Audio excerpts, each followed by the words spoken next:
Samedi 19 juin 2021, mesdames et messieurs, bonjour. Il est 6h30 sur RTI 1 et c'est l'heure de vous informer. Le président de la République, Alassane Ouattara, a procédé vendredi 18 juin à la signature d'un décret. Il porte en nomination des ministres gouverneurs de 12 nouveaux districts en plus de ceux d'Abidjan et de Yamoussoukro.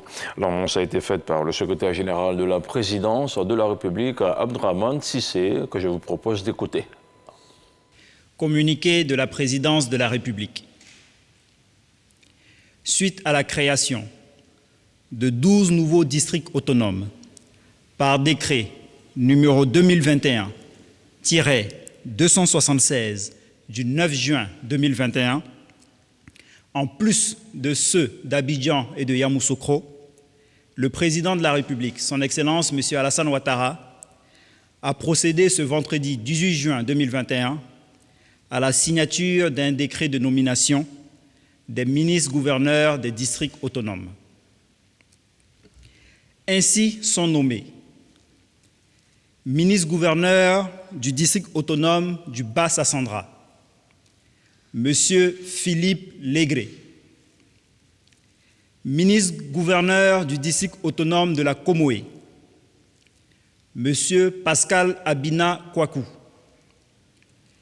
ministre-gouverneur du district autonome du Denguélé, M. Gaoussou Touré, ministre-gouverneur du district autonome du Godibois, M. Louis-André Dakori Tablé, ministre-gouverneur du district autonome des Lacs, Madame Raymond Goudou Kofi, ministre-gouverneur du district autonome des Lagunes, M. Vincent Loès, ministre-gouverneur du district autonome des Montagnes, M. Albert Flindé, ministre-gouverneur du district autonome du Sassandra Maraoué, M. Mathieu Babo Daré, ministre-gouverneur du district autonome des Savanes, M. Issa Koulibaly, ministre-gouverneur du district autonome de la vallée du Bandama, M. Jean-Claude Kwasi, ministre-gouverneur du district autonome du Worouba, M. Moussa Dosso, ministre-gouverneur du district autonome du Zanzan, M. Souleymane Touré, ministre-gouverneur du district autonome d'Abidjan, M. Robert Mambé Begré, ministre-gouverneur du district autonome de Yamoussoukro, M. Augustin Abdoulaye Thiam Oufoué, fait à Abidjan le vendredi 18 juin 2021. Et ce nouveau découpage territorial par la création de nouveaux districts autonomes vise le développement et le progrès social dans des aires géographiques beaucoup plus étendues. Retour sur la composition de ce nouveau district avec Mahama Traoré. En plus des capitales politiques et économiques que sont Yamoussoukro et Abidjan, les 31 autres régions du pays sont désormais reparties en 12 districts autonomes. Le district autonome est un véritable pôle de développement local, regroupant au moins 2 régions.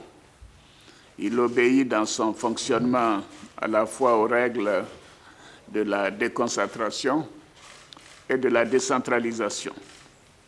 La création du district autonome vise à renforcer l'efficacité de l'action du gouvernement, notamment en ce qui concerne la coordination, l'évaluation, ainsi que le suivi de la bonne exécution des programmes et des projets de développement pour le bien-être de nos compatriotes. Faisons connaissance avec ces 12 nouveaux districts autonomes.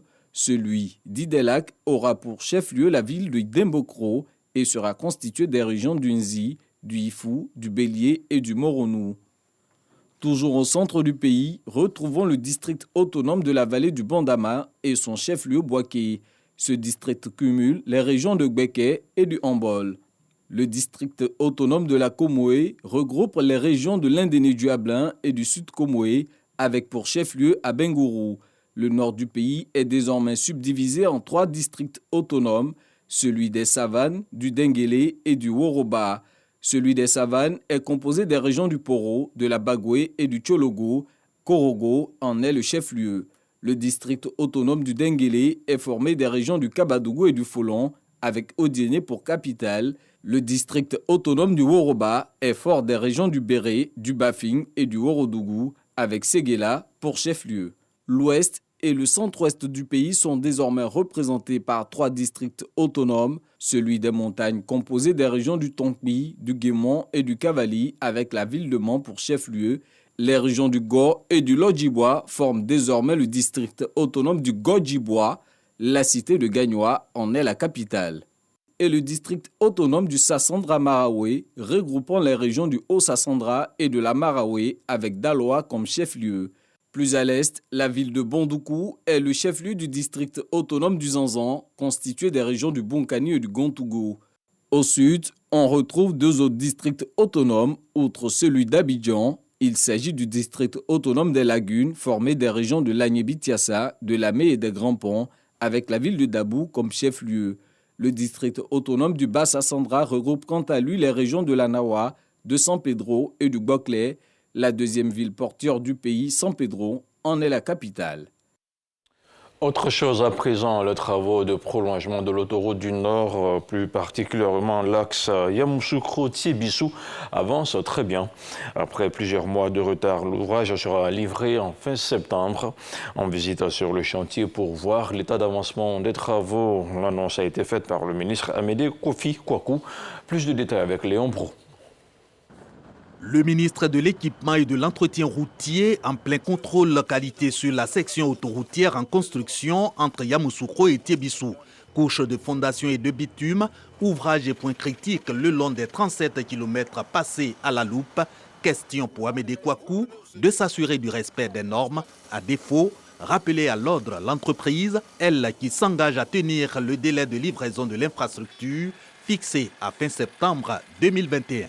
Nous avons vraiment mis les moyens nécessaires, que ce soit personnel et humain, que ce soit l'augmentation des heures de travail, que ce soit le renforcement des ateliers de la mise en œuvre pour respecter les rendements journaliers prévus. En plus que ça, les 2 PDG des entreprises sont bien conscients que c'est un projet important. Ils ont pris l'initiative de se déplacer ici sur chantier pour mettre à notre disposition tous les moyens nécessaires pour assurer la continuité des travaux et l'achèvement définitif de ces travaux dans les délais déjà prévus. Fin septembre 2021, délai de livraison de l'autoroute Yamoussoukro-Tiébissou non négociable selon le ministre de l'Équipement et de l'Entretien routier. L'infrastructure en effet doit booster le trafic entre le nord et le sud ivoirien, mais aussi et surtout entre la Côte d'Ivoire et les pays de l'Interland. Cette séance de travail, donc pour opérer les réglages pour la tenue de ce délai. Les phases qui restent sont les phases de revêtement, c'est-à-dire mettre le goudron lui-même. Donc des phases qui ne sont pas très difficiles à faire. Et comme le président de la République et le Premier ministre insistent pour que les chantiers soient livrés dans les délais, nous sommes venus donc inciter l'entreprise, leur dire que la date de septembre 2021, qui est la date limite pour les 48 mois, c'est une date qui doit être tenue. Et si on résilie ce marché aujourd'hui, on va avoir encore des délais plus longs. Nous avons mis en place des procédures pour faire un suivi régulier de sorte que ces délais-là soient tenus. Démarrée en octobre 2017 pour 24 mois, la construction de l'autoroute section Yamoussoukro-Tiébissou a subi plusieurs prolongements pour atteindre 48 mois. Les travaux estimés à 81 milliards de francs CFA sont réalisés à 76%, travaux routiers, ouvrages d'art, passerelles, passages piétons et travaux annexes compris. Un mot d'agriculture à présent après l'usine de transformation du café. Le ministre d'État, ministre de l'Agriculture et du Développement rural, a visité jeudi le site du centre d'expérimentation des pépinières du café de Zambakro. Kobenan Kwasi Ayumani a pu se familiariser avec les résultats des expérimentations des pépinières de café dont la production annuelle est en baisse ces 10 dernières années. On en parle avec Jean-Jacques Kwame. Au Centre de recherche et développement des Zambakro, le ministre d'État, ministre de la Culture et du Développement rural, s'est focalisé sur le centre d'expérimentation des pépinières de café. Ce produit connaît une baisse de sa production. Selon les statistiques du Centre national de recherche agronomique CNRA, de 370 000 tonnes en 2000, on est passé à environ 83 000 tonnes en 2020. Les résultats des recherches présentés par les différents experts du centre sont encourageants. Sur 19 variétés de café testées, on note une tolérance à la sécheresse et une hausse du rendement à l'hectare. Nous avons testé des variétés en zone de transition, notamment au niveau de la station agronomique à Zambakro. Nous avons testé également ces mêmes variétés en région forestière, notamment au niveau de la station de recherche agronomique du CNRA à Divo. Il y a des variétés qui se comportent très bien dans ces deux environnements. Donc l'espoir est permis. Et même en zone de transition, on peut avoir plus de 2 tonnes de café vert par hectare avec les variétés que nous avons pu identifier, sélectionner dans le cadre de nos programmes de sélection. Des résultats qui donnent de l'espoir aux planteurs et à l'État dans sa politique de culture du café. Pensez donc aux producteurs en leur permettant de disposer des plants vraiment capables de donner du bon fruit. On ne peut que les saluer et les féliciter. En tout cas, je pars satisfait de cette visite. Aujourd'hui, je suis venu, je trouve que c'est extraordinaire parce qu'il y a les plans, il y a tout ce qu'il faut vraiment pour permettre à nos producteurs de faire du bon travail. Un programme de replantation du café est à l'étude avec l'appui des centres de recherche. Objectif, relancer la production locale du café dans les prochaines années. Et ici à Abidjan, la 54e promotion de l'École normale supérieure est de sortie. La promotion, baptisée Adama Diawara, ministre de l'Enseignement supérieur de la Recherche scientifique, a été célébrée jeudi dernier. On regarde le reportage d'Eugène Atoubé. Le baptême de la 54e promotion consacre le retour à la normalité à l'École normale supérieure. Ce sont 2995 normaliens et normaliennes, futurs enseignants de collèges et lycées et également futurs éducateurs qui ont choisi pour devise esprit d'équipe fondé sur la vérité, l'humilité et la rigueur. Ils promettent d'honorer leur parrain, le ministre Adama Diawara, dans tous les actes de leur vie professionnelle. Nous sommes les enseignants, nous avons reçu une formation de qualité, donc nous pensons être vraiment prêts pour rehausser l'image de notre école en mettant simplement en pratique ce que nous avons reçu comme compétences. Passage de flambeau entre la 54e et la 55e promotion marque la continuité à l'école normale supérieure. Les étudiants qui y entrent après un concours sélectif bénéficient d'une formation et d'un encadrement de qualité grâce à des enseignants dont le sens de la responsabilité, l'engagement au travail et la solidarité ont été relevés par le directeur général de l'ENS. Tous partagent les valeurs dites normaliennes qui font le prestige de l'institution. Dans l'exercice de vos fonctions, vous devrez faire preuve de réalisme. Le réalisme nécessaire pour trouver des solutions appropriées aux problèmes que les élèves ne manqueront pas de vous soumettre ou de vous poser. Dans un pays où les besoins en éducation sont encore considérables, vous aurez l'impérieux devoir de faire preuve d'abnégation pour rendre l'école performante. Les 55e et 56e promotions de l'école normale supérieure attendent leur tour de baptême dans une atmosphère de décrispation et de sérénité retrouvée. L'UNS, selon son directeur général, encourage le développement d'un esprit de famille. Sortie officielle également des professeurs de lycée titulaires de master en sciences et techniques d'activité physique et sportive, également de master en sciences et techniques d'animation socio-éducative. Cette promotion de futurs enseignants a bénéficié du parrainage du secrétaire d'État auprès du ministre des Transports et des Affaires maritimes. On en parle avec Serge Dadier, sinon Patrick Dadier du service RTI Sport. Ce sont au total 180 étudiants, dont 118 professeurs de lycée, titulaires des masters en sciences et techniques d'activités physiques et sportives qui ont achevé avec brio leur formation. La formation a duré 5 ans et ces étudiants sont désormais outillés pour enseigner dans nos établissements. Lors de la série des allocutions, Mariam Ouattara présidente du comité d'organisation de la 34e promotion sortante, s'est satisfaite du chemin parcouru avant de remercier le parrain, Dr Célestin Seredo, secrétaire d'État auprès du ministre des Transports chargé des Affaires maritimes. Habib Sanogo, le garant du Temple du Savoir, n'a pas manqué de faire remarquer que de son institution, l'INJS, sortent de hauts cadres du pays. Dr Célestin Seredo, parrain de la cérémonie, a pour sa part prodigué de sages conseils à ses filleuls et leur a demandé d'avoir la tête sur les épaules. Le parrain a offert la somme de 4 millions de francs CFA à la 34e promotion.